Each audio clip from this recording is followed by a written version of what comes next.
Yan guys, mga natangali, kararating lang para magtitinda guys. Oh, grocery ng aking mama at ng aking may bahay. Saka magtilaw.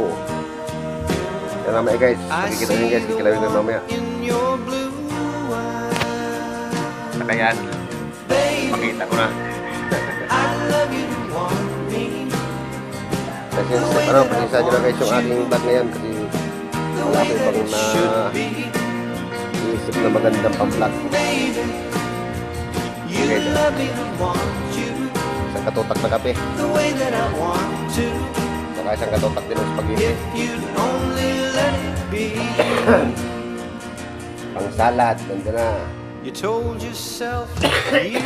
Excuse me, pero mura wala pang upa.